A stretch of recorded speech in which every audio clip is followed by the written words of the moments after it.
ایک دوسرے کو عزت دو، برداشت کرو۔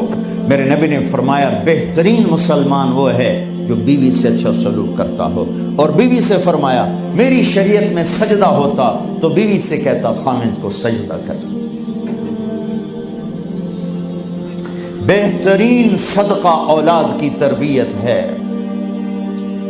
پورا گھر میرے نبی نے نقشہ، ہر ایک کی قیمت بتائی۔ ماں تیرے قدموں تلے جنت، کہ کاش میری ماں زندہ ہوتی، تم دیکھتے میں کیا کرتا، میں عشاء کی نماز کے مصلی پر ہوتا، میں سورۃ فاتحہ پڑھ رہا ہوتا، ادھر سے آواز آتی میری ماں کی محمد، تو میں نماز توڑ کے کہتا لبیک اماں جان۔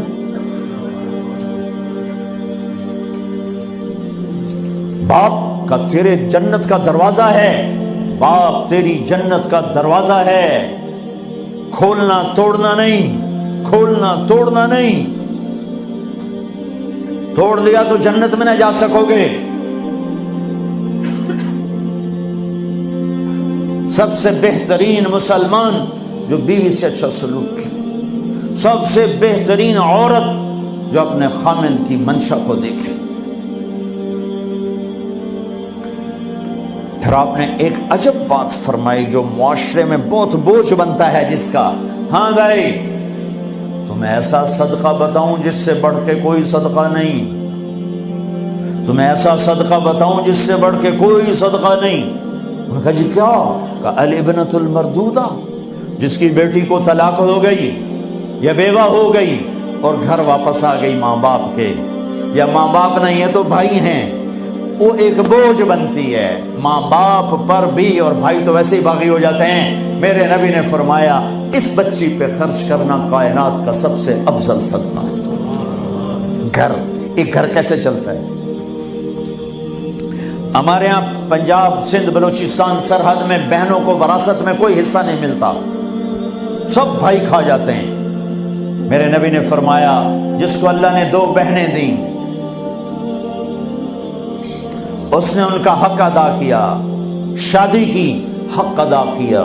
ماں باپ کی وراثت میں سے ہوتا ہے، اگر میں نے کوئی خود کمایا ہے اس میں بہنوں کا حق نہیں، ماں باپ سے اگر 1 روپیہ بھی آیا ہے تقسیم کیا جائے گا۔ جس نے بہنوں کا حق ادا کیا، شادی کی حق ادا کیا، اس پہ جنت واجب ہو گئی۔ جس کو اللہ نے 3 بیٹیاں دی، اس نے ان کی ڈولی اٹھائی، وہ جنت میں میرے ساتھ یوں ہوگا۔ ایک بولے اگر 2 ہوں، کہ جس نے 2 بیٹیوں کی شادی کی وہ بھی ایسے ہوگا۔ اللہ بھلا کرے۔ ایک صحابی کا کہ جس کی 1 ہو، کہ جس کی 1 ہے، اگر اس نے اس کو عزت سے رخصت کیا تو وہ بھی میرے ساتھ ایسے ہی ہوگا۔ پھر کئی بچیوں کو طلاق پڑی ہے کہ اس کو بیٹا نہیں ہوتا۔ یہاں آنے سے پہلے کا واقعہ، پنڈی سے بچی رو رو برا حال اس کا، میں تو فون سنتا ہی نہیں ہوں ایسے کہ میرا تو کلیجہ پھٹ گیا ہے۔ ہے کہنے لگی کہ سسرال نے کہا تھا بیٹی ہوئی تو طلاق دے دیں۔ میں نے کہا اس میں میرا کیا قصور ہے، اور بیٹی ہی ہوئی اور مجھے طلاق پڑ گئی، اور میں گھر آ گئی 22 سال کی عمر میں۔ بیٹی دینے والا اللہ اور ظلم کرنے والا سسرال۔ میرے نبی کو اللہ نے بیٹے دے کے اٹھا لیے، قاسم اٹھا لیے، عبداللہ اٹھا لیے، ابراہیم اٹھا لیے، 4 بیٹیاں لی، 3 زندگی میں اٹھا لی، زینب، ام کلثوم، رقیہ، تینوں آنکھوں کے سامنے چلی گئیں۔ فاطمہ سے نسل چلی، آپ نے فرمایا لوگوں کی نسل بیٹے سے چلتی ہے، میری نسل میری بیٹی فاطمہ سے چلی۔ اس لعنت کو دھویا۔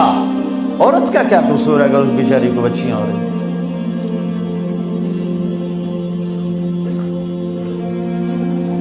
جس نے اپنی بہنوں کو حق ادا کیا، جس نے بیٹیوں کو ڈولے میں بٹھایا، ان کا حق ادا کیا، کہ جنت میں یوں ہو جائے گا۔ بہنوں کو دینا اتنا ضروری ہے، حرام ہو جاتی ہے روٹی۔ میں نے مولانا جمشید صاحب میرے استاد ہیں، میں نے ان سے تفسیر پڑھی۔ میں ایک دن شہد کی بوتل لے کر گیا، پرانی بات ہے 76-77۔ میں نے کہا حضرت یہ ہدیہ ہے۔ فرمایا کہاں سے لائے ہو؟ میں نے کہا میرے اپنے باپ ہے۔ فرمایا تیرے باپ نے اپنی بہنوں کو، تیرے باپ نے اپنی بہن یعنی میری پھوپھیوں کو، تیرے باپ نے اپنی بہنوں کو زمین میں سے حصہ دیا تھا؟ یہ سوال کیوں کیا؟ 10 روپے کی شہد کی بوتل تھی اس وقت، کہ اگر دیا تھا تو یہ میں لے لوں گا، اگر نہیں دیا تو پھر یہ حرام ہے، میں نہیں لوں گا، یہ مطلب